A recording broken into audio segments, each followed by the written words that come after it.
Hello friends, it's Miss Holmes here, checking in from home of the cutest little class in town, room C2, my kindergarten classroom here at Jack London Elementary School.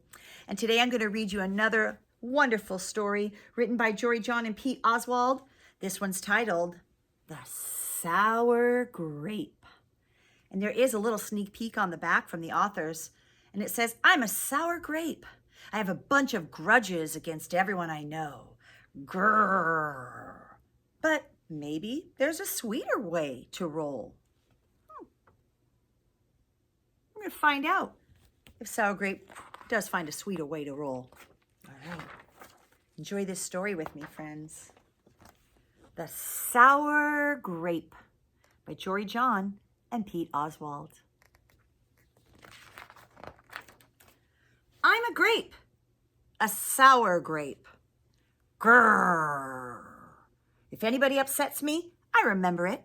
If anybody wrongs me, I won't forget it. If somebody insults me, I'll never ignore it. Nope.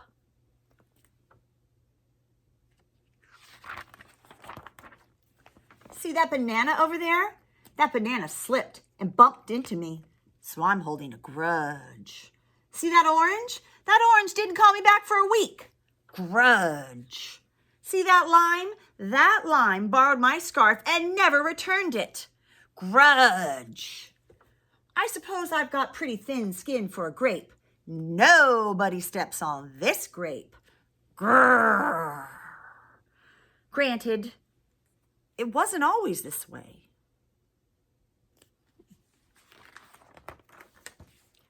I grew up in a close-knit bunch.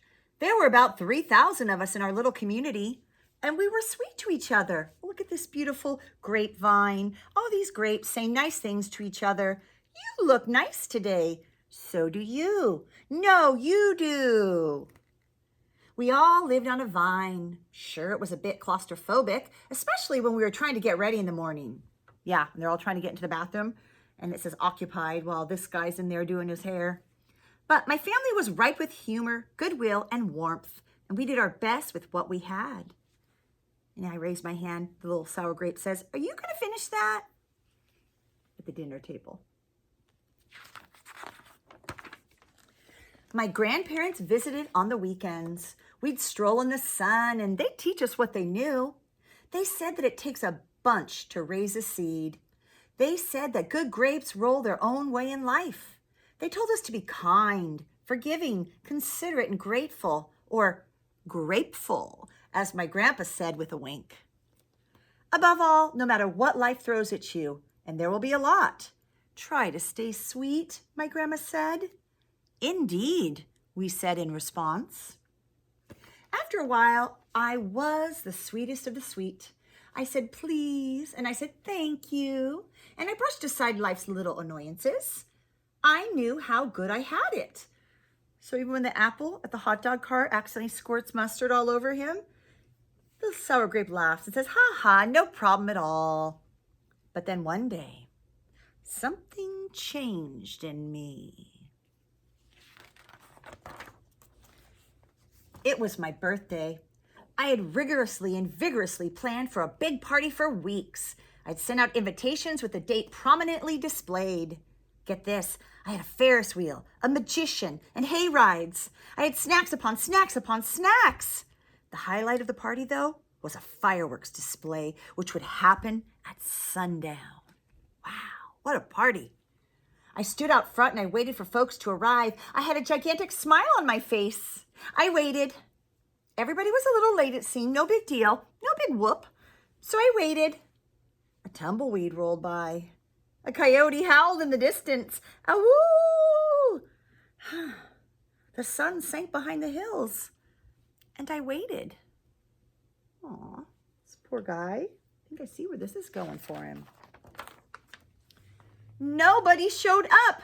And I mean nobody. By the time the fireworks show started with me as the sole spectator, I was scowling. I considered everybody I'd invited, and the only one thought came to my mind. Grudge, grudge, grudge, grudge, grudge, grudge, grudge, grudge, grudge. Oh, he's very angry. And after that, my personality became something else entirely. I went from a sweet grape to a bitter grape to a snappy grape. Hey, who moved my chair? He yells at the cat. I finally became a sour grape. Grrr.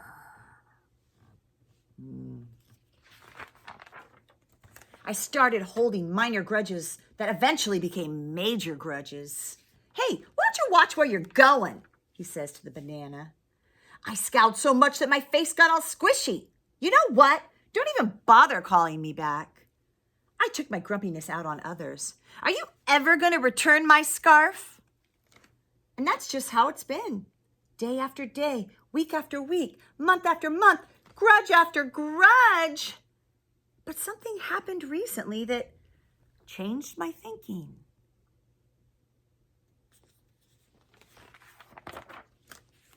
I was getting ready to meet up with my friend Lenny, the only fellow I know who's as sour as I am.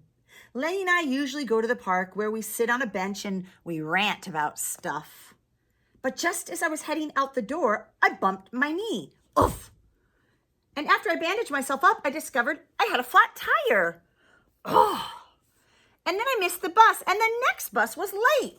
Wah! And finally, I got off at the wrong stop. Sheesh! By the time I arrived at the park, it was getting dark. Lenny was fuming and furious, with a frown and a furrowed forehead. His face looked all squishy. Oh, yeah, he does look angry. And he says, we agreed to meet at exactly 4 o'clock. You are 3 hours late. I tried to explain why I was so tardy, but Lenny wouldn't listen. He'd already made up his mind. He'd formed a huge grudge, and he wouldn't budge. I couldn't believe it. How unfair, I thought. How ridiculous, I thought. How similar to the way I would react. Ringing a bell, I think.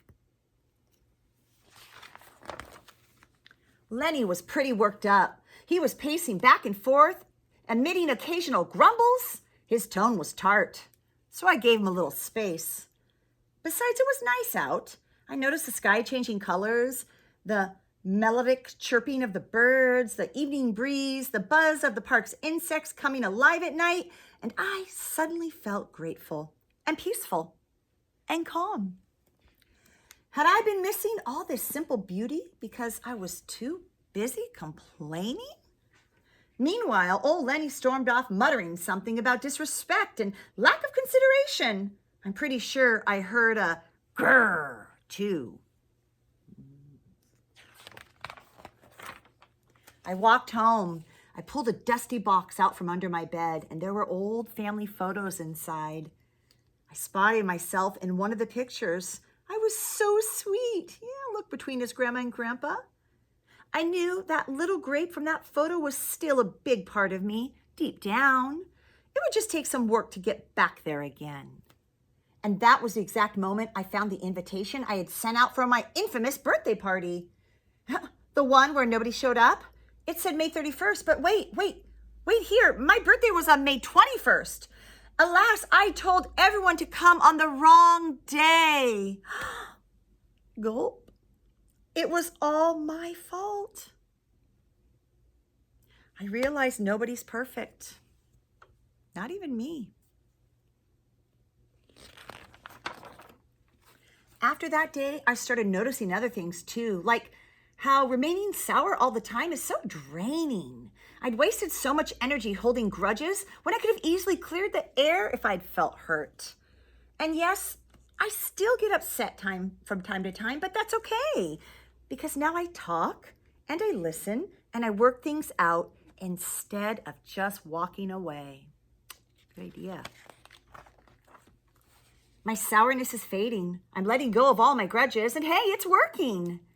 So now he says to the banana, slip-ups happen. I'm just glad you're okay. And the banana says, aw, thanks. And he says to the lime, that scarf looks sublime on you. Why don't you just keep it? Aw, and the lime says, really? You're the best. And now he says, orange. Orange, you're glad we got to catch up? Oh, I'm so grateful we did, says Orange.